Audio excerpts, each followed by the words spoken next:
30 seconds. That's how long it took Dr. William to write that note and completely change my life. 30 seconds in which he looked around, checked we were alone in the hospital hallway, and pressed a small piece of paper into my trembling hand. Run. Don't trust your family. I read the words once, twice, 3 times, trying to understand what it meant. I'd been in the hospital for 5 days recovering from a domestic accident that had left me with a concussion, 3 broken ribs and bruises all over my body. An accident I couldn't remember. When I asked my husband Richard what had happened, he said I'd fallen down the stairs while cleaning the gutters. It seemed plausible since I'd always been a bit clumsy, but something about that story didn't add up. In the last few weeks before the accident, flashes of memory came to me. Heated arguments, documents scattered across the kitchen table, my name being signed on papers I didn't remember reading. I tried to talk to Richard about these fragmented memories, but he always brushed it off, saying I was confusing dreams with reality. And now this doctor, a complete stranger to me, was telling me not to trust my own family. That night when Richard finally brought me home after my discharge from the hospital, I was on high alert. I watched my sister. Jane moved nervously around the room, rearranging pillows that were already perfectly positioned, repeatedly checking to see if I was comfortable, offering tea after tea as if she had something to hide. I noticed how my son Kevin avoided looking me directly in the eye, how his gaze always drifted to the floor, or to his cell phone whenever I tried to engage in deeper conversation. And Richard, my husband of 25 years, seemed to constantly check his cell phone, leaving the room to answer calls in hushed tones, returning with forced smiles that didn't reach his eyes. I was placed in the guest room on the first floor because, according to Richard, it would be too difficult for me to walk up and down the stairs with my broken ribs. I accepted the explanation without question, though I found it strange to be removed from the room we'd shared for so many years. When I was alone, I finally had time to think about Dr. Williams' note. Why would he risk his career to warn me? What had he seen or heard that led him to believe my family posed some kind of threat to me? I needed answers, and my office, adjacent to the guest room, seemed the most logical place to start looking. And then when I opened my office door, I finally understood what the doctor meant. My entire life was being systematically dismantled by the people I loved most in the world. My name is Amanda, I'm 48 years old, and I've always been what people would call the pillar of the family. I've always been the person everyone relied on to solve problems, to offer advice, to hold everyone together in difficult times. My life was dedicated to my family and my career as a university professor of Brazilian literature. Since my parents died in a car accident 15 years ago, I've taken on the responsibility of keeping everyone together. I cared for my younger sister Jane when she went through a difficult divorce at age 32, offering not only emotional support but also financial support, helping her pay for lawyers and eventually settle into a new home. I provided financial support so my son, Kevin, could pursue his dream of medical school, paying for expensive private university tuition, books, equipment, even an apartment near campus so he could fully focus on his studies. And I sustained my marriage to Richard for 25 years, even when problems began to appear, even when love seemed to cool and be replaced by a comfortable but passionless routine. Financially, I've always been the family's primary provider. My salary as a tenured professor was substantial, and over the years I published several books that became references in my field, earning royalties that supplemented our income. Furthermore, my parents had left me a significant inheritance, including the house we lived in, a beachfront apartment we rented seasonally, and some financial investments that yielded good monthly dividends. Richard worked as a manager at a local bank, earning a reasonable salary, but never comparable to mine. This never seemed to be a problem in our marriage. We had a joint account where we both deposited our income, and financial decisions were always made jointly. At least that's what I believed until that night in the hospital. I've never been a suspicious person. I believed that family was synonymous with loyalty, mutual protection, and unconditional love. How could I have imagined that the people I loved most were plotting against me? How could I have conceived that my own husband, my sister, and my son would have the capacity to plan something so sinister, so calculated, so cruel? The accident that sent me to the hospital happened on June 15, 2024. It Was a sunny Saturday, and according to Richard, I had decided to clean the gutters while he and Kevin went out to watch a football game. Jane had supposedly gone to visit a friend in another city. I was alone at home when I fell. Or at least that was the story I was told. The official version was that Richard and Kevin returned from the game and found me unconscious in the garden, lying next to the stairs. They immediately called an ambulance and took me to the municipal hospital. I remained in a coma for 2 days. When I woke up, I was confused in intense pain and had no clear memory of what had happened. The doctor said it was normal to lose recent memories after a head injury.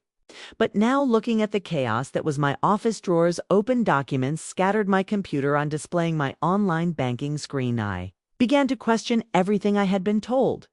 I slowly approached the desk, ignoring the searing pain in my ribs with every movement. I began to examine the scattered papers, and what I saw made my blood run cold. Bank statements showing huge transfers to accounts I didn't recognize. Over the past 6 months, more than 2 million reais had been transferred from our joint accounts and my personal accounts to a series of offshore accounts in tax havens. Loan documents bearing my signature, or what appeared to be my signature, pledging my properties as collateral.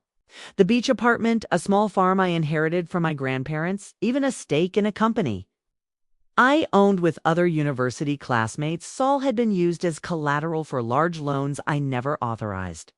A restraining order filed by Richard claiming I was mentally incapable of managing my own assets. The document was dated 2 weeks before my accident and described in disturbing detail how I was allegedly displaying erratic behavior, frequent forgetfulness, mental confusion, and decision-making that was detrimental to the family's assets. Copies of medical reports I had never seen signed by a Dr. Lucas Anderson, a neurologist I had never seen, describing a condition of early-onset dementia I was allegedly developing. According to these reports, I displayed symptoms consistent with the onset of frontotemporal dementia, a rare degenerative condition that can affect people my age. The reports were 6 months old and described a rapid and alarming progression of symptoms. But I knew this was impossible. I continued teaching as normal, supervising masters and doctoral students, participating in committees and conferences, and writing academic articles. How could you be suffering from dementia without anyone at the university noticing? The dates on the documents showed this had been going on for at least 6 months while I continued my life as normal, teaching classes, meeting friends, and suspecting nothing. My heart was pounding so hard I feared someone might hear. With trembling hands, I turned on my phone and began photographing every document I could find. Every page, every bank statement, every fake medical report, every loan document. If Richard or the others discovered what I was doing, I had no idea what would happen, but Dr. Williams' note echoed in my mind like a constant alarm. Run. Don't trust your family. That's when I noticed a file titled AJR Plan with Amanda, Jane, and Richard's initials. I opened the file and found what appeared to be a detailed timeline divided into phases. Phase 1, medical documentation. This phase described how to obtain fake medical reports attesting to my mental incapacity, including specific contacts with Dr. Lucas Anderson and details about how much would be paid to him. Phase 2, gradual transfer of assets.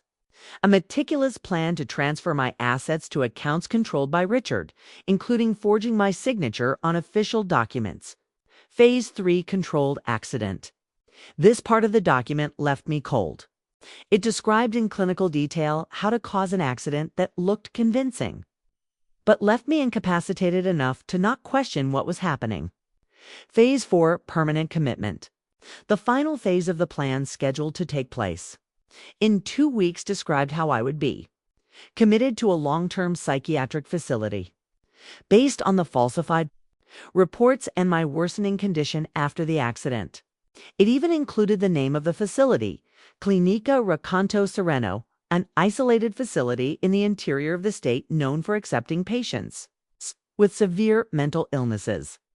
My blood ran cold as I fully understood what was happening. My own family was trying to declare me mentally incompetent, steal my assets, and permanently commit me to an institution. And the accident had not been an accident. It had been a deliberate attempt to hurt me, maybe even kill me, disguised as an accidental fall. But why? What had motivated this elaborate conspiracy against me? Was money reason enough for Richard, after 25 years of marriage, to want me dead or incapacitated? For Jane, whom I practically raised after our parents' deaths, to participate in something so sordid? For Kevin, my only son, to agree to institutionalize his own mother? As I absorbed the horror of that discovery, I heard a creaking sound in the hallway. Someone was awake and moving around the house. Quickly, I turned off the office light and hid behind the door. My body ached with the effort, my broken ribs protesting with each deep breath, but fear gave me a strength I hadn't known I possessed. Through the crack in the door, I saw Richard pass through the hallway and enter the kitchen. He was wearing a navy blue robe I'd given him last Christmas, and he was carrying his cell phone in his hand to the screen, illuminating his face with a bluish light. I seized that moment to quietly return to the guest room, carrying with me some of the most important documents I'd found. Lying in bed, feigning sleep, my mind raced. Who could I trust clearly? Not my husband, not my sister, not even my own son. I needed a plan, but I was weak, injured, and by all indications in immediate danger. If I confronted Richard directly, he would likely deny everything and expedite his plan to have me committed. If I tried to run away now in the middle of the night with my weakened body, I wouldn't get very far. Besides, where would I go without access to my bank accounts, with my cards likely blocked or monitored? My options were limited. Then I remembered Carolina, my best friend and colleague at university. We'd known each other for over 20 years, ever since we started teaching in the same department. Carolina had always been loyal, insightful, and most importantly, at that moment, completely outside Richard's circle of influence. She was traveling to an academic conference in Europe when I had the accident, and she probably didn't even know what had happened to me. If anyone could help me, it would be her. I decided that the next morning I would find a way to contact Carolina without Richard or the others noticing. For now, my best protection was to pretend. I didn't know anything, to continue playing the role of the confused wife, weakened by the accident. I spent the rest of the night in a state of tense alert, trying to process the betrayal of the people I loved most in the world. How could Richard, my partner of over 2 decades, plan something so cruel? How could Jane, my younger sister, whom I practically raised after our parents' deaths, turn against me like this? And Kevin, my only son, for whom I sacrificed so many personal dreams. The pain of betrayal was almost physical, competing with the very real pain of my broken ribs and the bruises covering my body. What tormented me most was not being able to pinpoint exactly when everything began to change. When did Richard stop being the man I fell in love with and become this calculating stranger capable of plotting my destruction? When did Jane forget everything I'd done for her over the years? When did Kevin decide that money was worth more than the love of the mother who had always supported him unconditionally? The next morning, I woke to the sound of voices coming from the kitchen. I glanced at the clock on the bedside table, 7:30 a.m. My entire body ached, and every movement was a reminder of the injuries I'd sustained. Slowly, I got up and pulled a robe over my pajamas.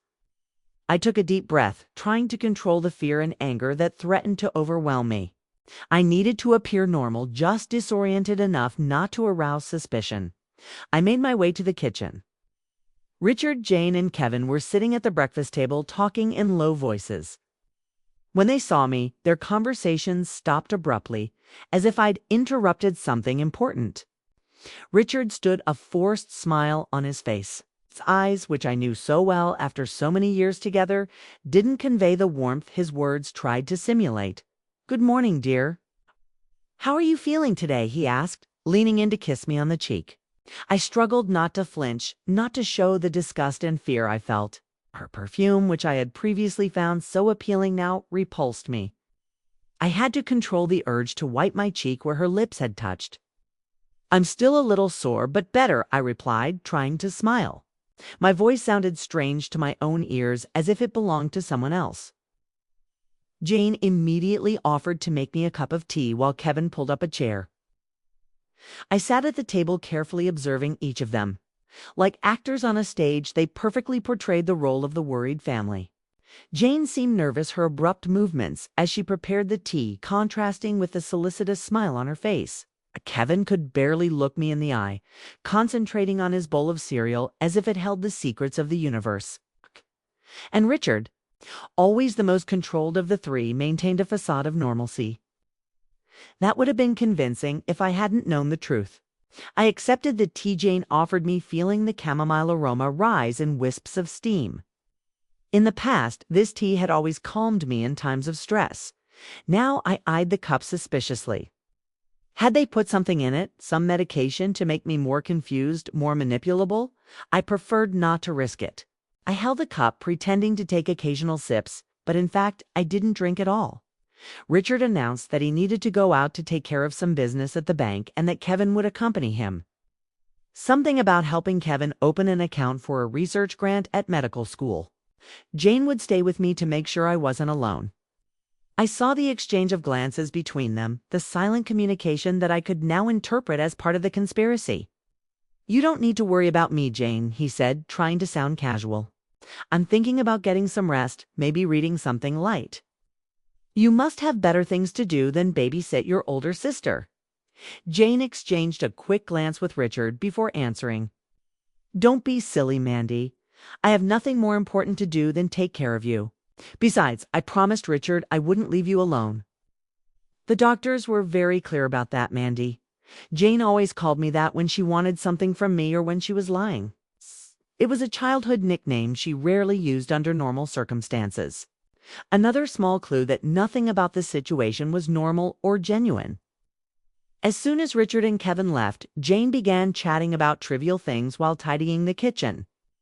She talked about a television show she'd recently watched, about the weather being warmer than usual for June, about a mutual friend who had divorced for the second time. She chattered nonstop, as if trying to fill the silence with noise, preventing me from thinking or asking deeper questions. She said she'd make lunch and that I should rest in the living room.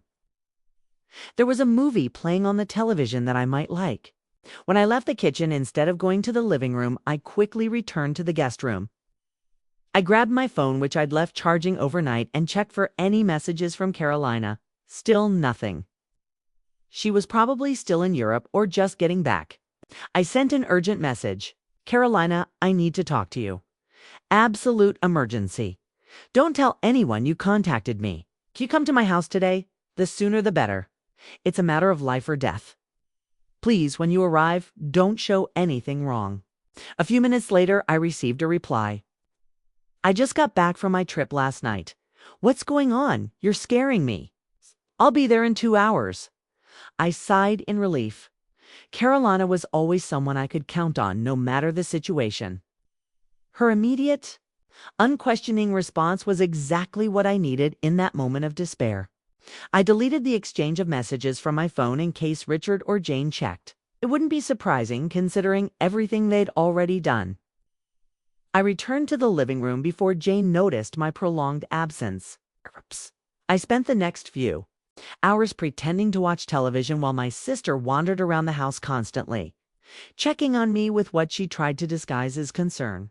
She talked about the flowers in the garden that needed watering, about calling someone to mow the lawn, about how the pantry needed reorganizing. Menial household tasks that had never been her concern before. Every 15 minutes or so, she asked if I needed anything, if I was comfortable, if I wanted more tea. It was as if she were following a script of how a worried person should behave without truly feeling the emotion behind her actions. Around 3 in the afternoon, the doorbell rang. Jane went to answer it and returned accompanied by Carolina. My friend could barely hide her shock at seeing me. I knew I looked terrible, with visible bruises on my face and arms and having lost at least 10 pounds during my hospital stay. My normally round, healthy face was pale and drawn with deep dark circles under my eyes that reflected the sleepless nights in the hospital. My usually well-groomed hair was dull and lifeless, tied back in a sloppy ponytail. Carolina approached, hugged me gently, and said she'd brought some student work for me to review when I felt better. It was a perfect excuse for her visit, something completely plausible considering our professions. Jane watched us closely, rarely leaving the room. I could tell Carolina knew something was wrong just by the way I looked at her. There was a quiet desperation in my eyes that my longtime friend couldn't help but notice. After a few minutes of superficial conversation about the conference in Europe, mutual colleagues, and the latest university news, I asked Jane if she could make us more tea. When she left the room, I quickly whispered to Carolina, "Richard is trying to have me admitted. They falsified documents. The accident was planned. Help me get out of here." Before I could say anything else, Jane returned with the tea. Carolina, always quick-witted, began talking about a supposed problem at the university that required my guidance. According to her, there was a disagreement among department members about the new curriculum for the comparative literature course, and my opinion as an expert in Brazilian literature was crucial. She said it would be best if I could come to the faculty the next day for an important meeting with the faculty. Jane immediately objected, saying I was still too weak to leave the house, that the doctors had recommended complete bed rest for at least 2 weeks, which Richard wouldn't approve. "I'm not a child, Jane," she said, trying not to sound irritated. "And as a tenured professor, I have responsibilities I can't simply ignore." Carolina insisted it was crucial and that she would pick me up and bring me back herself. She assured me the meeting wouldn't last more than 2 hours and that I could rest in her office before and afterward if needed. Jane continued to resist, inventing more and more reasons why I shouldn't leave the house. "You can barely walk without pain, Amanda," she said. "How do you expect to make it through a whole meeting? Richard will be so worried. He's been so anxious about your recovery. What if you have a problem while I'm away, Carolina?" And I exchanged glances. Their vehement resistance only confirmed my suspicions. They didn't want me to leave the house. They didn't want me to talk to people outside the family circle. They didn't want to risk me finding out about the plan or asking for help. "I need this distraction, Jane," she said, feigning irritation. "I'm bored of staying home watching television all day. A little intellectual work will do me good. Besides, Carolina will be with me the whole time. What could possibly happen?" Finally, Jane relented, probably to avoid arousing suspicion. "Okay, but I'll call Richard and let him know. And you have to promise to come back as soon as the meeting is over. No stopping by your office to pick up work or detouring to have coffee with colleagues. Straight home after the meeting." I agreed, feigning gratitude for her concern. Inside, I felt a mixture of relief and dread. I'd found a way out of the house, but what if Jane alerted Richard? What if they accelerated their plan to hospitalize me before I could do anything about it? Carolina stayed for another half hour, chatting about trivial matters, maintaining a facade of normalcy. Before leaving, she gave me another gentle hug and whispered quickly in my ear, "Be ready by 9 in the morning. I'll get you out of this house. Don't bring anything but the essentials." I nodded imperceptibly, feeling a glimmer of hope for the first time since reading Dr. Williams' note. After Carolina left, I spent the rest of the day in a constant state of alert. Every time Jane brought me food or medicine, I found ways to dispose of it without her noticing. I flushed the food down the toilet when I went to the bathroom, hid the pills under my tongue, and then spit them out. I had no idea what they were giving me, but after what I discovered, I wouldn't trust anything they gave me. That night, when Richard and Kevin returned, we had dinner together in a macabre theater of family normalcy. Richard talked about his day at the bank, mentioning difficult clients and a particularly tedious meeting with the board. Kevin talked about some studies about a professor who was supervising his neurology research about plans for his medical residency next year. Jane mentioned weekend plans, suggesting a family lunch on Sunday, perhaps inviting some close friends. And I, sitting between my tormentors, smiled and waved, playing the role of the innocent wife and mother who suspected nothing. Richard casually mentioned that Jane had told him about my plans to go to university the next day. I could see the disapproval in his eyes, though he tried to hide it with words of apparent concern. "Do you really think you're ready for this, Amanda? You're still recovering from a serious trauma? The doctors were very clear about the need for complete rest. I'm sure your colleagues would understand if you needed more time." "I need this distraction, Richard." I repeated the same argument I'd used with Jane. "Staying home all day thinking about the accident isn't doing me any good. A little work will help keep my mind occupied.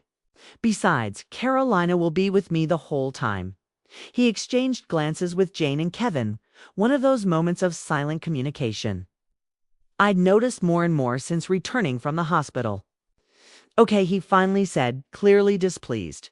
"But promise me you won't overexert yourself. And come home as soon as the meeting is over. Carolina is a good friend, but she's not a doctor. She wouldn't know what to do if you had a problem. You need to take your medicine, Amanda," Reacher said, handing me a white pill I didn't recognize. According to him, it was a painkiller prescribed by the doctor. It was larger than the ones I'd taken at the hospital, and it bore no identifying markings. I pretended to put it in my mouth, but hid the pill in the palm of my hand. I took a sip of water and smiled, thanking him for his concern. Later, when I was alone in the bathroom, I examined the medicine. It bore no identifiable markings, which was highly suspicious for a prescription medication. I flushed it down the toilet, watching the pill disappear in the swirling water. That night, I locked the guest room door, pushing a heavy dresser against it for extra security. I knew I wouldn't be able to sleep, but I needed to at least rest. The next day, Carolina would come for me, and I had to be ready to flee. I had no idea where I would go or what I would do next, but I knew that staying in that house was risking my life. I spent hours tossing and turning in bed, trying to gather my thoughts. What did I know for sure? Richard, Jane, and possibly Kev were conspiring to declare me mentally incompetent, take control of my assets, and commit me to a psychiatric institution. The accident I suffered wasn't an accident, but a deliberate attempt to harm or even kill me. There were falsified documents, including medical reports describing a form of dementia I certainly didn't have. Large sums of money had been transferred from my accounts to unknown destinations. My assets had been used as collateral for loans I never authorized. The plan had been in the works for at least 6 months, and the final phase, my permanent commitment, was scheduled to happen in 2 weeks. Dr. William Grizz, for some reason, had suspected something and alerted me. But why? What had he seen or heard that aroused his suspicions? And why had my family done this? Money was the obvious motivation, but it seemed insufficient to explain such a profound and elaborate betrayal. There was something more, something I hadn't yet discovered. Eventually, exhausted by the whirlwind of emotions and thoughts, I drifted into a restless sleep plagued by nightmares of being locked in a mental institution, screaming that I was sane, while Richard, Jane, and Kevin watched from the other side of a barred window, laughing at my misfortune. At 7 the next morning, I heard a knock on my bedroom door. It was Richard, asking why the door was locked. He said he'd locked it without realizing it, and that he was having trouble getting up due to the pain. I quietly pushed the dresser away from the door, trying not to make any noise that might arouse suspicion. I heard him mutter something to Jane from the other side of the door before telling me they were going to make coffee and that I should come down when I was ready. I waited until I heard his footsteps retreating before moving. Silently, I began to get dressed. I put on comfortable but appropriate outdoor clothing, black sweatpants, a long-sleeved shirt to hide the bruises on my arms, and a light jacket. I briefly considered applying makeup to disguise the bruises on my face, but decided against it. What did my appearance matter at that moment? I packed a small bag with the documents I'd found, my cell phone charger, and the few medications I truly needed for the pain. I also included my ID, health insurance card, and the little cash I found in the nightstand drawer. I glanced out the bedroom window and saw that Richard's car was still in the garage.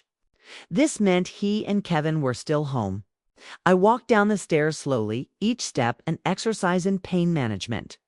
My broken ribs protested with every movement, constantly reminding me of the price I'd already paid for my family's greed. In the kitchen, I found the 3 of them sitting at the breakfast table. Richard was drinking a cup of black coffee while reading something on his tablet. Jane was meticulously arranging slices of bread in a basket, as if perfect placement were the most important thing in the world. Kevin was distractedly stirring his cereal, his eyes fixed on the bowl. When I walked in, they all looked at me simultaneously, and for a moment I thought I saw guilt in their eyes.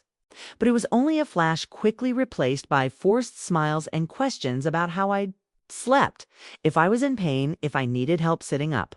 "Good morning," I said, trying to sound casual. My sleep was fitful, but I managed to get some rest.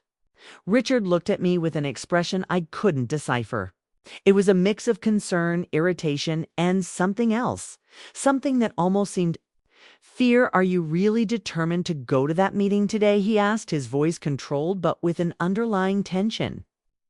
I knew well, after so many years of marriage. Yes, I replied simply. As I said yesterday, I need this distraction. Staying home only makes me think about the accident. Kevin seemed nervous, playing with the food on his plate without actually eating. His eyes shifted restlessly between me and his father, as if expecting something to happen at any moment. Jane was the only one who spoke. Carolina called. She said she's picking you up at 9 for that meeting at the university. You two must have a lot to discuss, right? I ignored this slightly sarcastic tone and simply nodded. Richard frowned. You didn't mention anything about a meeting yesterday when we left Amanda. I didn't think it was important, I replied. It's just an administrative matter about some student work. Can I go? The question sounded more challenging than I intended, but I didn't mind. A small part of me wanted them to know I wasn't as manipulable as they thought. Richard exchanged glances with Jane and Kevin before answering. Of course you can, dear. But don't you think it's still too early for you to be stressed about? Work. The doctor recommended complete rest. Her eyes narrowed slightly as she said this, and I wondered which doctor exactly had made this recommendation. The real hospital doctor or Dr. Lucas Anderson, who had never examined me but was ready to certify my mental incapacity. I need to handle this myself, I insisted. I promise I won't overexert myself. The atmosphere in the kitchen was tense as I sipped a quick coffee, ignoring the bread and cake Jane had placed in front of me. I couldn't eat anything. My stomach was churning with anxiety and fear. With every passing minute, I worried that Richard would change his mind, that he would block my departure, that he would decide to accelerate the plan and admit me before Carolina arrived. At 9 o'clock sharp, the doorbell rang. Kevin offered to answer, but I was quicker. I need to get my bag, I said, leaving the kitchen before they could object. I grabbed my bag from the bedroom and went straight to the front door, not giving any of them time to interfere. Carolina was there, smiling tightly. She also looked like she hadn't slept much, with slight dark circles under her eyes and a worried expression she tried to hide. We said a quick goodbye to Richard, Jane, and Kevin, who were watching us from the doorway as we got into Carolina's car. It wasn't until we were at least 10 blocks away that I began to breathe normally again. It was as if a huge weight had been lifted from my chest, allowing air to finally fill my lungs. The tears I'd held back for days began to stream down my face, and painful sobs shook my bruised body. My God, Amanda, what's happening? Carolina asked, visibly alarmed by my emotional state. He parked the car on a side street away from prying eyes and handed me a packet of tissues. I wasn't hit by a car, Carolina, he said through sobs. I was pushed down the stairs by my own husband. For the next half hour, as Carolina drove aimlessly through the city, I told her everything I'd learned. I showed her the documents I'd photographed and the few I'd managed to bring with me. I talked about Dr. Williams' note, the fake medical reports, the unauthorized bank transfers, the plan to permanently commit me to hospital in 2 weeks. When I finished, Carolina was pale with shock. She'd known Richard as long as I had had dinner at our house countless times, had considered us a model couple. The idea that he would be capable of such monstrosity was almost inconceivable. This is monstrous, she finally said, her hands gripping the steering wheel so tightly her knuckles were white. We have to go to the police. Tell them everything you found out. No, I replied immediately. Richard has important connections in the local police force. He plays golf with the chief every Sunday. They've been friends for years. Besides, they have all those fake medical reports declaring me mentally unstable. It would be my word against theirs.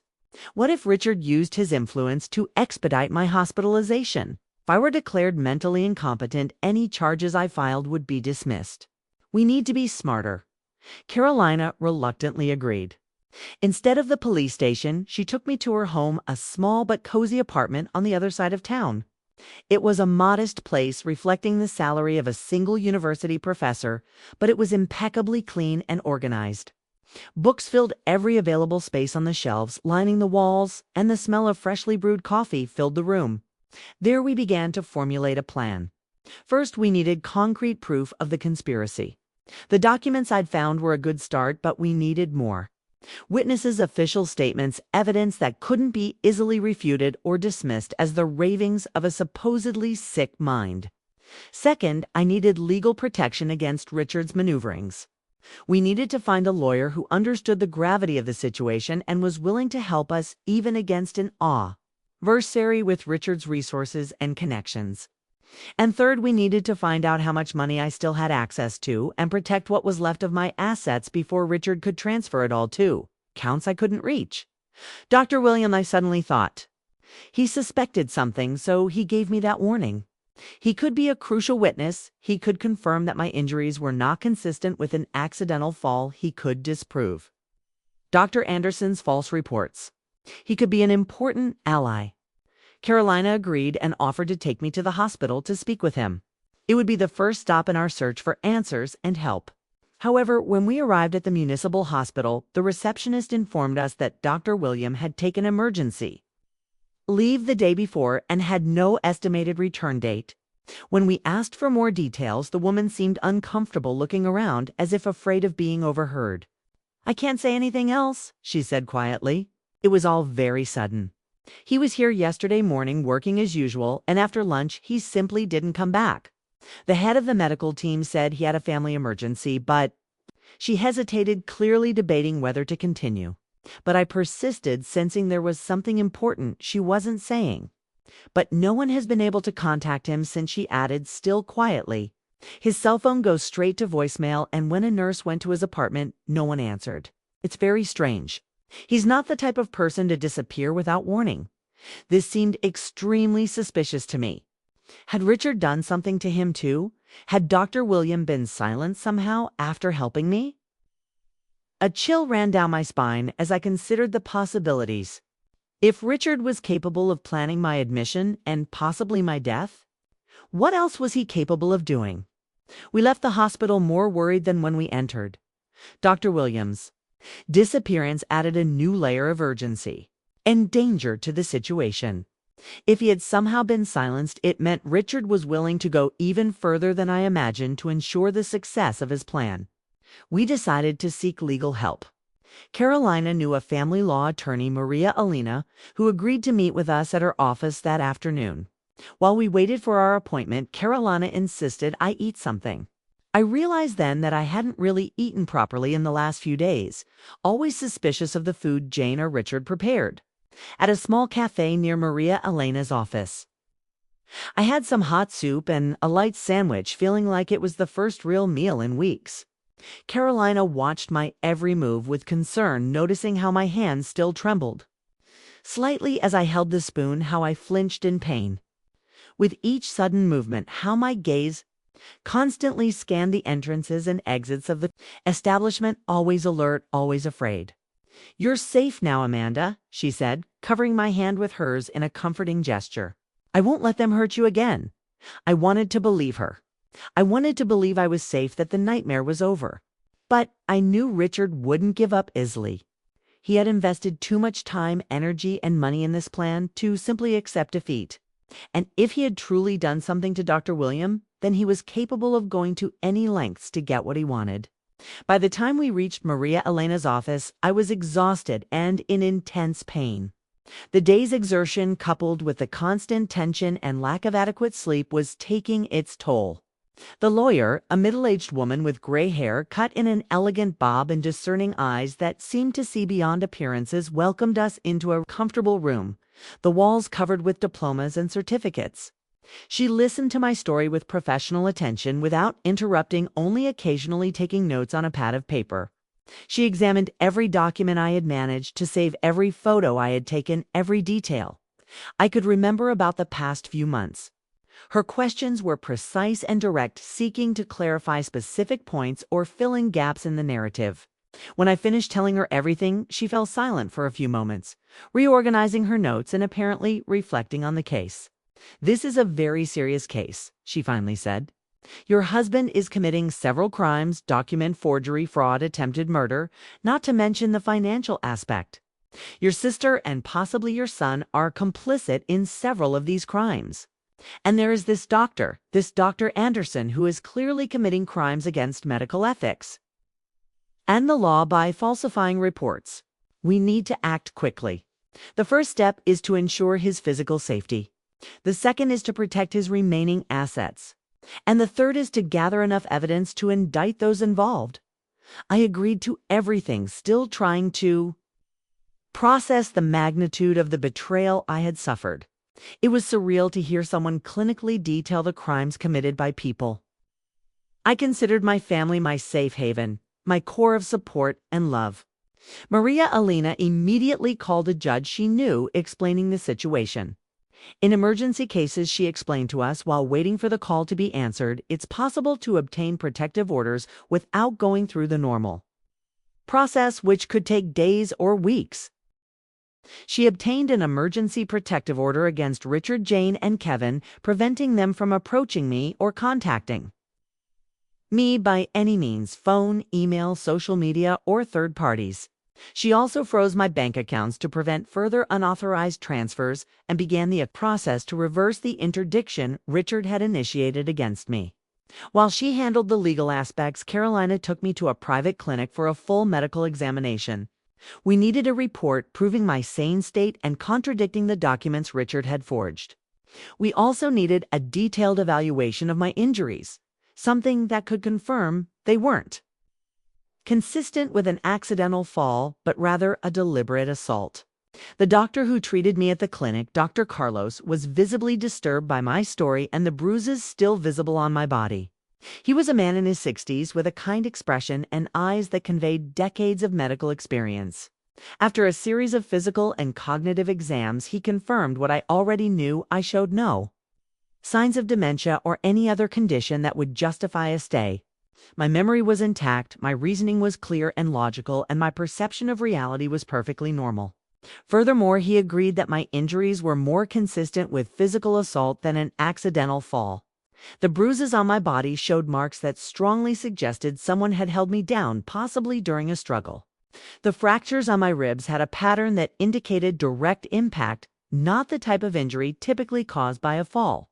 It's almost as if someone had struck his ribs directly, possibly with an object, he said, examining the rays he had just taken. A fall down a ladder would normally result in fractures that were more distributed, not concentrated like this. With her report in hand, we returned to Maria Elena's office. While we were there, my cell phone rang. It was Richard. I ignored the call, but messages followed, each more urgent than the last. "Where are you, Amanda? Shouldn't the meeting be over by now? We're worried. Please respond." With each unanswered message, the tone grew more demanding, more threatening. "If you don't respond in 10 minutes, I'll come to the university to look for you. You know, you shouldn't be alone." The doctors were very clear about this. I showed the messages to Maria Elena, who advised me not to respond. Instead, she called Richard herself, identifying herself as my lawyer. She informed him about the restraining order and the freezing of the accounts. She also mentioned that we were aware of the conspiracy and that we had sufficient evidence to initiate criminal proceedings against him, Jane, and Kevin. "Mr. Walker," she said in a firm, professional voice, "let me be absolutely clear. Any attempt to contact my client directly or indirectly will be considered a violation of the protective order and will result in your immediate arrest. Any attempt to transfer more money or assets will be considered a violation of the court freezing order and will also result in severe legal consequences. And any action that endangers Ms. Amanda's physical or mental safety will be dealt with to the fullest extent of the law. We are aware of your plan, we have documentary and testimonial evidence, and we will not hesitate to use it against you if necessary." Shortly thereafter, Richard began calling Maria Elena's office repeatedly. The receptionist was instructed not to forward the calls. Meanwhile, Carolina used her university contacts to confirm that I had never shown any signs of cognitive decline. On the contrary, my students and colleagues always praised my lucidity and competence. My last performance review, conducted just 2 months earlier, had been exemplary, with specific praise for my analytical skills and clarity of thought. This would be further evidence against the fraudulent reports obtained by Richard. Maria Elena also managed to locate and contact some of the doctors and nurses who had treated me at the hospital, in addition to Dr. William. One nurse in particular, Louisa, confirmed that she had found Richard's behavior suspicious during my hospitalization. According to her, he rarely left my room even when the doctors needed to perform procedures and insisted on administering my medications himself, something unusual and against hospital rules. He also asked frequent questions about my mental state, seemingly more concerned with my cognitive ability than my physical injuries. By the end of that first day away from home, I was physically and emotionally exhausted, but I also felt a strange sense of relief. For the first time in a long time, I didn't have to pretend or fear what might happen when I closed my eyes. Carolina insisted that I stay in her apartment where I would be safe. Maria Elena promised to continue working on the case and schedule a hearing with the judge as soon as possible. That night, lying on the sofa bed in Carolina's living room, I finally allowed all the emotions I had repressed to surface. I cried until I had no tears left for the betrayal, for the loss, for the shock of discovering that the people I loved most in that world had conspired to destroy me. I cried for the death of my marriage, for the son who had apparently chosen money over love, for the sister who was willing to sacrifice me for her own interests. I cried for the future I had imagined and that was now irretrievably lost. But amidst the tears, there was also a growing resolve. I would not be a passive victim. I would not allow them to win, to destroy not only my assets, but also my dignity, my freedom, my very identity. I would fight with all my strength, use every resource at my disposal, and not rest until justice was served. Why this question tormented me.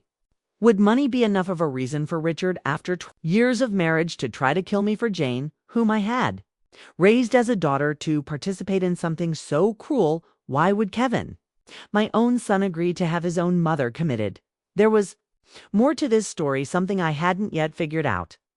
The next morning, I woke to the sound of Carolina's cell phone. It was Maria Elena with urgent news.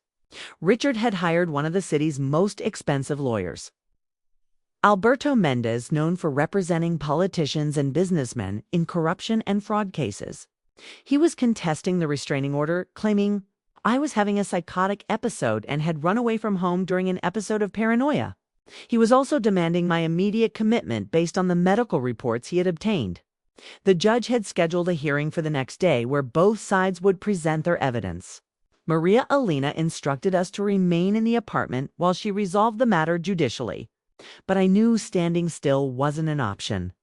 I needed to fully understand what was happening. I needed to discover the real motive behind this entire conspiracy.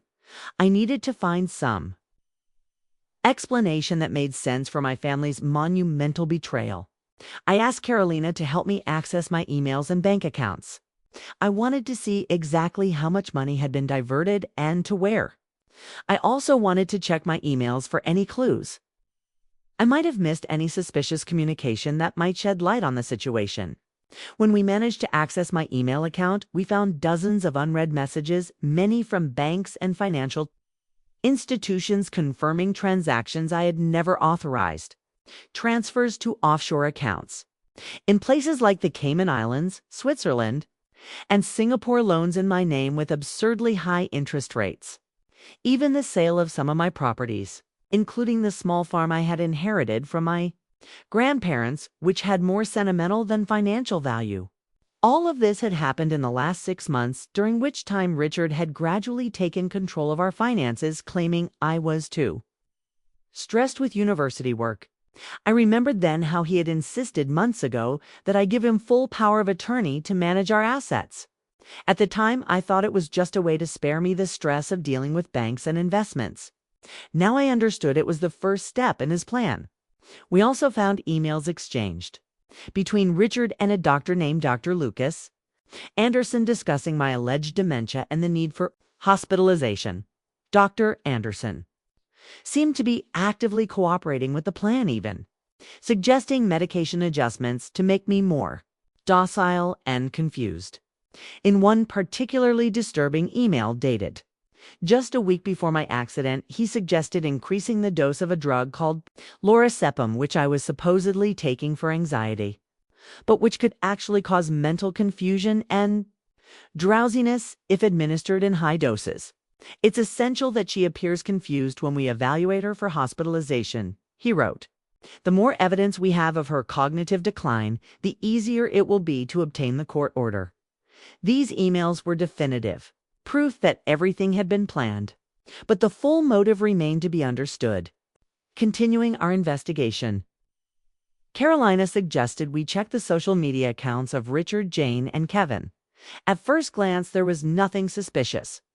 Family photos, posts about work, and studies comments about everyday events, nothing that suggested a conspiracy to destroy me. It was then that I noticed something strange in Richard's most recent photos. In several of them, a woman I didn't know appeared always in the background, almost as if she were trying to inconspicuously. But she was there at social events, dinners, even on a business trip Richard had taken 3 months earlier. A young woman, maybe in her 30s, with short blonde hair and a confident smile. "Who is this woman?" I asked Carolina, showing her the photos. She examined them carefully and then opened her eyes in surprise. "This is Vanessa Wright, the university's new CFO. She arrived about a year ago, having transferred from another institution. I'd never seen her with Richard before." "Neither had I replied, feeling a new piece of the puzzle fall into place. Vanessa, right? The name wasn't completely unfamiliar to me. I vaguely remembered seeing her at a few university board meetings, always elegant and articulate, always with strong opinions on how the university's resources should be allocated. But I'd never suspected any connection between her and Richard. A new element had entered the equation. We researched Vanessa Wright further and discovered that she had been hired by the university around the same time. Richard began acting strangely. According to her online professional profile, she had previously worked at 3 other universities in a span of just 5 years, always in high-ranking financial positions. This was unusual in academia, where people often stayed at the same institutions for decades. Could they be having an affair, and if so, would that explain the conspiracy to get rid of me? We decided to investigate further. Carolina obtained Vanessa's address through contacts at the university. It was a luxury apartment downtown in one of the most expensive and exclusive buildings overlooking the Central Park.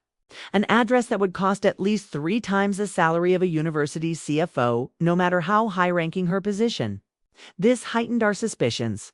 Since we couldn't leave due to the legal situation, we enlisted the help of Louise, a friend of Carolina's who worked as a private investigator. Louise agreed to monitor Vanessa's apartment and report any suspicious activity. We also asked him to further investigate her employment history, seeking information not readily available online. Meanwhile, Maria Elena managed to schedule a hearing with the judge for the following day. It would be an opportunity to present our evidence and challenge the fraudulent reports obtained by Richard. She had also managed to locate Dr. William, who was hiding at a friend's house, fearing for his safety after receiving veiled threats from people he suspected of being connected to Richard. The doctor was willing to testify about the inconsistencies he had noticed in my injuries and about Richard's constant controlling presence during my hospitalization. That night was one of intense preparation. We reviewed all the documents, organized the evidence, and prepared our arguments. I was still in considerable physical pain, but my determination to fight this injustice was stronger. Around 10 p.m., Louise called with explosive information. He had seen Richard entering Vanessa's apartment carrying what appeared to be a large suitcase. Shortly afterward, Jane and Kevin also arrived. The 3 of them were there meeting with Vanessa, likely discussing the next steps in the conspiracy now that their original plan had been uncovered. Furthermore, Louise had obtained troubling information about Vanessa's professional background. At each of the universities where she had previously worked, there had been investigations into financial irregularities. Shortly after her departure, nothing had been conclusively proven, and she always left before the investigations reached any conclusion, but the pattern was too clear to be coincidence. Louise also discovered that she had used different surnames over the years born. Vanessa Klein, she had been Vanessa Martinez during her first marriage. Vanessa Taylor during her second, and now used her mother's maiden name, right? This constant shifting of identity made it difficult to trace her background and possibly explained how she was able to obtain new, high-ranking jobs without her troubled past coming to light. The final piece of the puzzle was beginning to form in my mind. Richard and Vanessa weren't just having an affair. They were planning a financial scam that involved not only my personal assets, but possibly also the university's funds. Jane, constantly struggling financially since her divorce, would have been easily lured with promises of money. And Kevin. He still couldn't fully understand my son's role in this plot. Had he been duped too, or was he willingly participating in the conspiracy against his own mother? The hearing with the judge was scheduled for 2 p.m. the next day. Maria Elena picked us up at Carolina's apartment an hour early, so we had time to review the final details. On the way to the courthouse, she informed us that Richard, Jane, and Kevin were already there, accompanied by their lawyers. She also mentioned that Dr. Lucas Anderson, the doctor who had collaborated with the false reports, was present to testify on their behalf. Louise would also be there, ready to present the evidence he had collected about Vanessa Wright and her connection to Richard. My stomach churned at the thought of facing my family in court. How had it come to this? How had the people I loved become enemies bent on destroying my life? Try as I might, I couldn't reconcile the image of the Richard I'd known and loved for so many years with the calculating, cruel man who had plotted my destruction. I couldn't imagine Jane, who cried in my arms when her marriage ended, now plotting to commit me against my will. And Kevin, my son, my only child, for whom I would have given my life without hesitation. How could he participate in something so terrible against his own mother? When we entered the courthouse, I spotted Richard immediately. He was impeccably dressed as always in a navy blue suit I'd bought him last Christmas. He spoke to his lawyer in a low voice, occasionally adjusting his tie in a nervous gesture I knew well. When he saw me, his face took on an expression of concern that, had I not known the truth, I would have believed to be genuine. Jane sat a few feet away, staring intently at the floor. She wore a discreet gray suit and her hair tied back in a severe bun, a far cry from her usual casual style. She looked as if she'd aged 10 years since. I'd last seen her with deep circles under her eyes and worry lines etched across her face. Kevin stood beside her, pale and visibly nervous. Unlike the others, who seemed to have dressed specifically to impress the judge, he wore jeans and a simple shirt, as if caught off guard by the hearing. His eyes met mine briefly, and something in his gaze made me think that maybe, just maybe, he wasn't completely involved in the conspiracy. The hearing began promptly at 2. The judge, a middle-aged man named Roberto Mendez with graying hair and a serious expression, first heard the arguments of Richard and his lawyer. They presented the fake medical reports, testimonies from friends who had noticed my erratic behavior, and manipulated photos that supposedly showed my mental confusion. Richard spoke with a broken voice about how difficult it had been to see his beloved wife losing her connection to reality, how he had tried everything he could to help me, how hospitalization would be for my own good. It was a convincing performance worthy of an Oscar. His ability to lie so convincingly, to appear so sincere while still spouting falsehoods, left me stunned. This man with whom I had shared a bed for 25 years was a complete stranger to me. Dr. Lucas Anderson next testified, describing my alleged frontotemporal dementia in complex medical terms. He spoke of tests he never performed, of appointments that never took place, of a progression of symptoms that existed only in his criminal imagination. His presentation was polished and professional, using medical jargon that would likely impress anyone without specific medical knowledge. When our turn came, Maria Elena methodically presented our evidence: the emails exchanged between Richard and Dr. Anderson, the unauthorized bank transfers, the photos of Richard with Vanessa Wright, Dr. Carlos's reported testing to my sanity, and most importantly, Dr. Williams' testimony about the inconsistencies in my injuries. Dr. William described in detail how the bruises all my body did not correspond to the typical pattern of a fall down a ladder, but rather to deliberate physical assault. He showed photos of the finger marks on my arms, explaining that they were consistent with someone holding me tightly, possibly during a struggle. He described the pattern of fractures in my ribs, arguing that they were more consistent with direct blows than the distributed impact of a fall. He also mentioned Richard's controlling behavior during my hospitalization, preventing me from being alone with the medical team at any time, insisting on administering my medications himself, and constantly asking questions about my mental state instead of focusing on my physical recovery. Louise presented his findings on Vanessa, her troubled history at other institutions, the fraud investigations that constantly followed her pattern of identity changes. He showed photos of Richard entering her apartment the night before, followed by Jane and Kevin, proving that they continued to meet despite the protective order.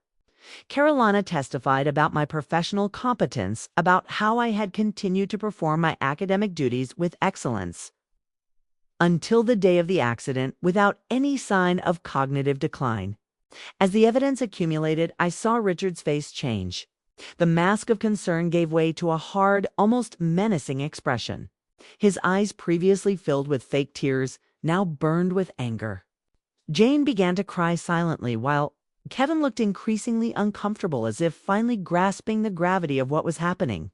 The judge listened attentively, occasionally asking questions to clarify a point. When Maria Elena finished her presentation, he called a 20-minute recess to consider the evidence. During the recess, I remained in the room with Carolina and Maria Elena. On the other side, Richard was talking intensely with his lawyer, occasionally casting furious glances in my direction. Jane had left the room, apparently unable to bear the tension. Kevin stood alone in a corner, looking completely lost. It was at that moment that he stood up and, to my surprise, began walking toward me. Maria Elena immediately stepped between us, reminding him of the restraining order. But Kevin raised his hands in a gesture of surrender. "I need to talk to my mother," he said, his voice trembling. "There's something she needs to know." Maria Elena looked at me, leaving the decision in my hands. Despite everything, this was still my son, the child I had carried, the one I had breastfed, the one I had watched take his first steps and say his first words. "Let him speak," she said. Kevin approached, keeping a respectful distance. He seemed to have aged years in just a few days, with deep circles under his eyes and an expression of despair that broke my heart despite everything. "Mom," he began, his voice barely above a whisper. I didn't know everything. Dad told me you were sick, that you were forgetting things, making dangerous decisions. He said we needed to protect you from yourself. I believed him because he's my father, and because you really did seem more distracted these past few months." I felt tears burning in my eyes.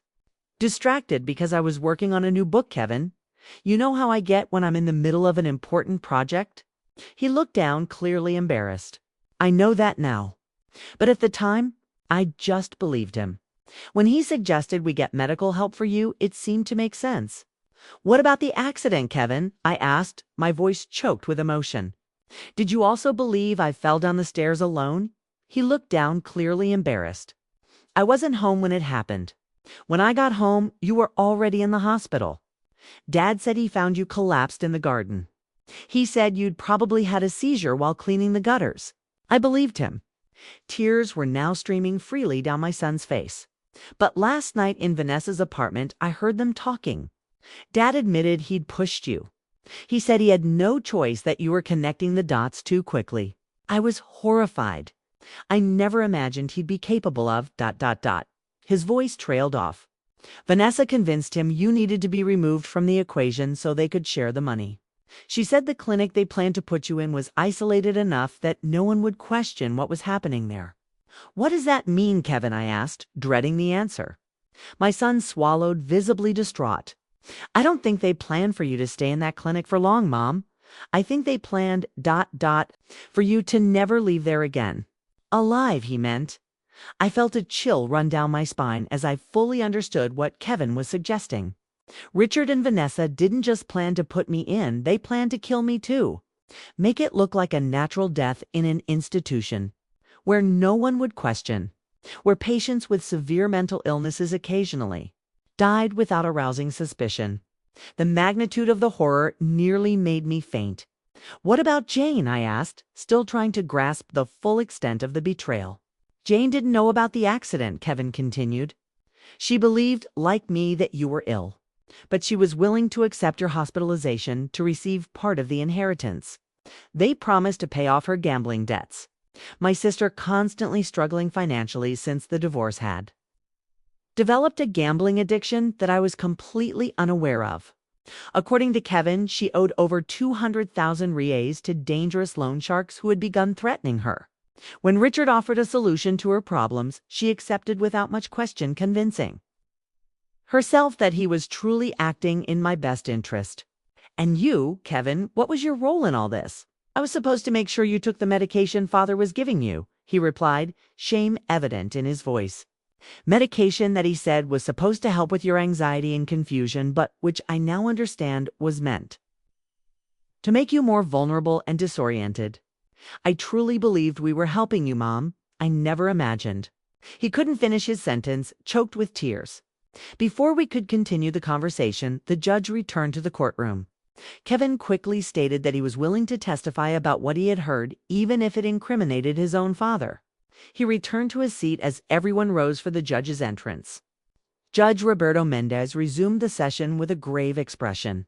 Reviewing the evidence presented by both sides, he said, I have no doubt that there is a coordinated effort to falsify Ms. Amanda's medical and financial documents. The reports presented by Dr. Anderson are inconsistent with the behavior observed by Ms. Amanda in her workplace, and the financial transfers made in her name were clearly not authorized by her. Furthermore, the physical injuries suffered by Ms. Amanda are not consistent with an accidental fall as attested by Dr. William. There is substantial evidence of a conspiracy involving Mr. Richard Walker, Ms. Jane Oliveira, and possibly Mr. Kevin Walker to gain control of Ms. Amanda's assets through fraudulent means. The protective order is maintained and expanded now, also including Ms. Vanessa Wright. Furthermore, I order the freezing of all assets in the name of Richard, Jane, and Ms. Wright, who will be subpoenaed to testify. The case will be referred to the Public Prosecutor's Office for criminal investigation into attempted murder, fraud document, forgery, and embezzlement. When the judge finished speaking, a heavy silence fell over the courtroom. Richard was livid, his fists clenched in anger. His attorney seemed stunned by the turn of events. Jane had returned to the courtroom just to hear the decision and was now sobbing openly, her makeup running down her face in black rivulets. Kevin was pale, but there was a certain relief in his expression, as if a great weight had been lifted from his shoulders. At that moment, Richard stood up abruptly and pointed at me. "This isn't over, Amanda," he shouted, his face contorted into a mask of hatred I'd never seen before. "You'll regret this. Vanessa and I have connections you can't even imagine. I'll never leave you alone. You think you've won? This is just the beginning." The threat hung in the air as he was escorted out of the room by court security. The judge immediately ordered Richard held for threatening and contempt on the way out. He continued to shout threats, vowing he would find a way to make me pay, that I would never be truly safe. His words sent chills down my spine, not because I believed he could carry out his threats, but because I finally saw the real Richard, the person who had been hiding behind the facade of a loving husband for all these years. Who was this man I'd shared my life with? How could I have been so blind for so long? In the following days, events unfolded rapidly.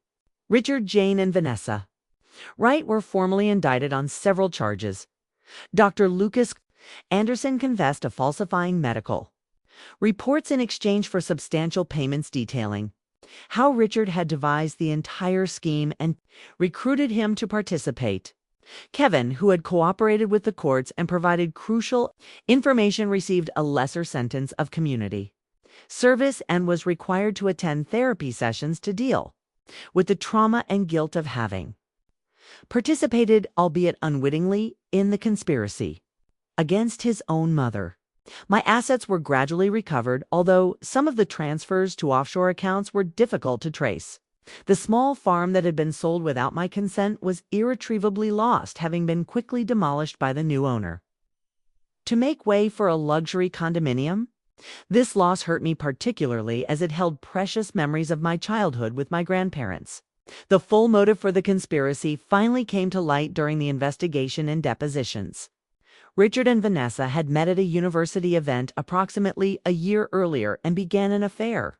Vanessa, with a history of financial fraud at other institutions, had seen Richard and my fortune as a perfect opportunity.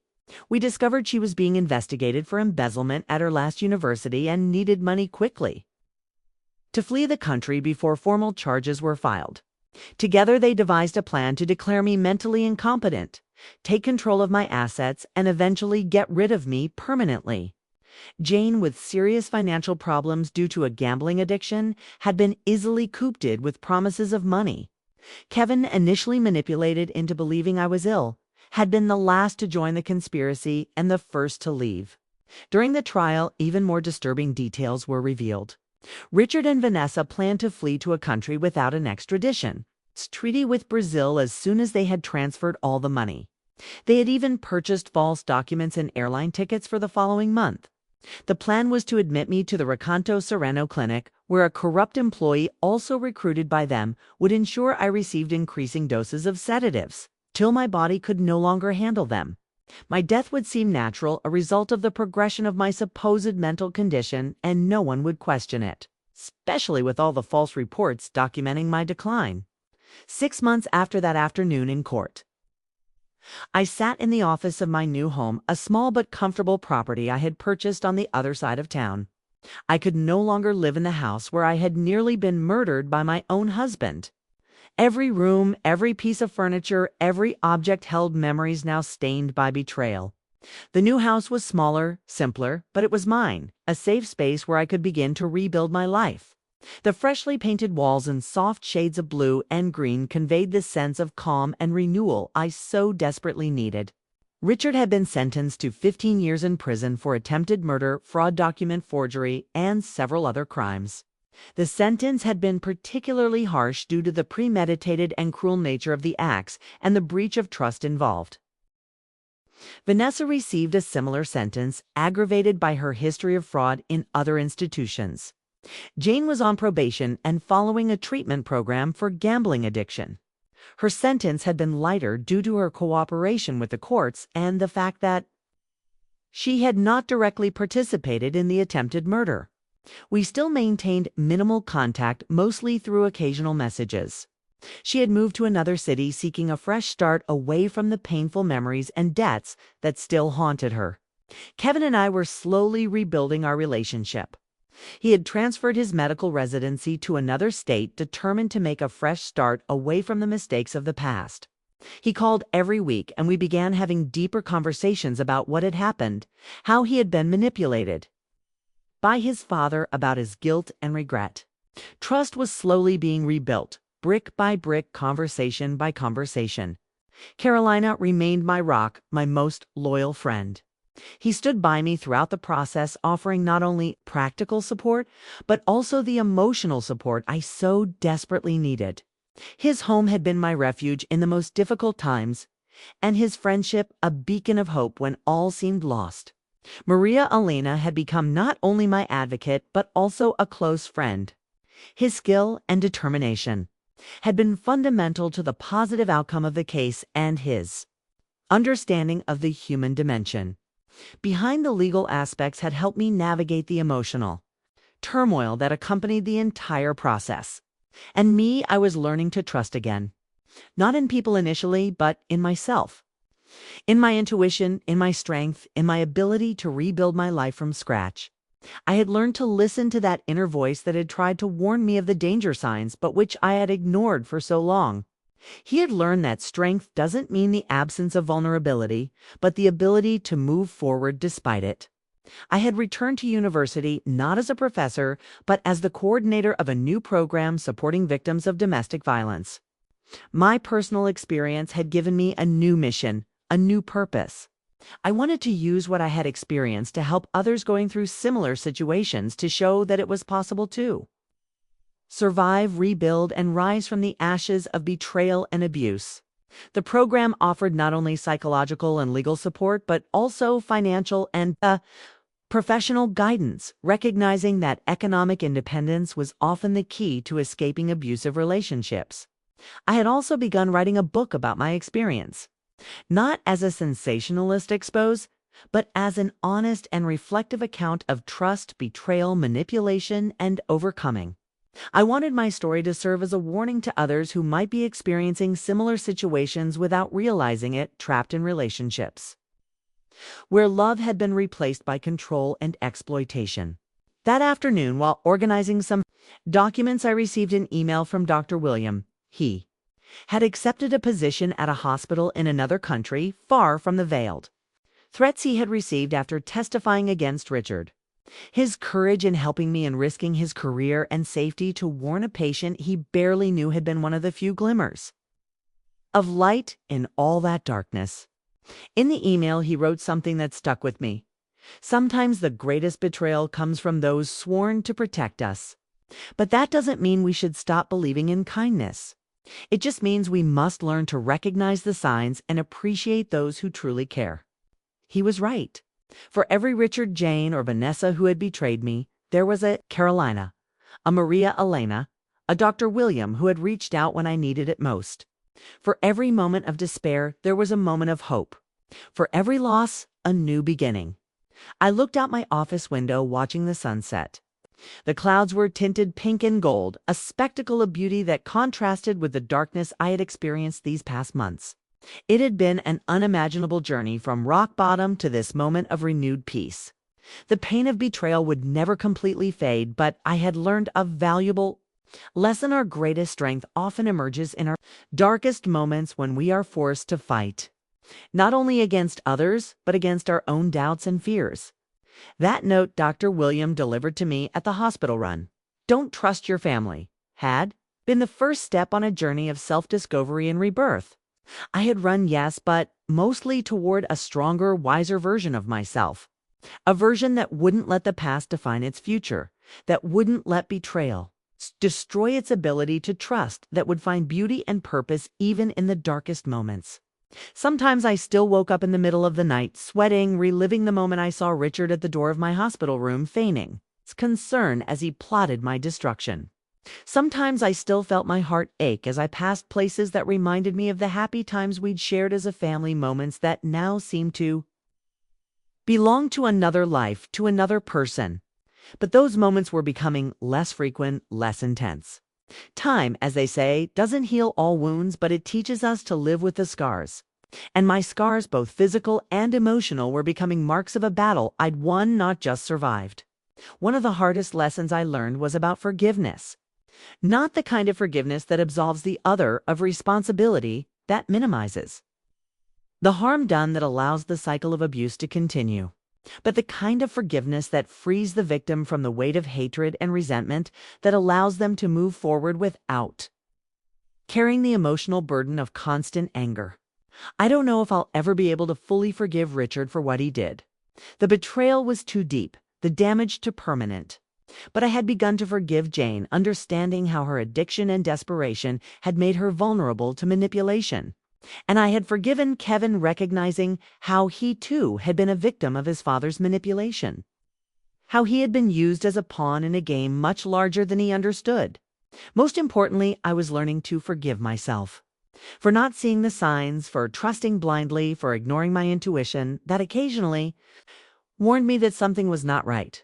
I was learning that being a victim of abuse and manipulation was not a reflection of my intelligence or worth, but simply a result of trusting people who didn't deserve it. That day, sitting in my new office, surrounded by the signs of my new life, I felt a surge of gratitude. Gratitude for Dr. William, whose note had literally saved my life. Gratitude for Carolina, whose unconditional friendship had been my safe haven. Gratitude for Maria Elena, whose skill and determination had ensured justice was served. Gratitude for all the people who had supported me, believed in me, helped me rebuild what had been destroyed. And in a way, gratitude for the experience itself, for showing me a strength I didn't know I possessed, for giving me a new purpose, a new direction. The sun was setting on the horizon, marking the end of another day. Tomorrow would bring new challenges, new opportunities, new beginnings. And I would be ready to face them no longer as a victim, but as a survivor. No longer defined by what I had lost, but by what I had found. No longer looking to the past with fear, but to the future with hope. If you've made it this far, you probably recognize that families aren't always what we imagine, right? Sometimes those who are supposed to protect us are the first to hurt us. Sometimes the deepest trust is broken in the most painful way possible. But my story isn't just about betrayal, it's about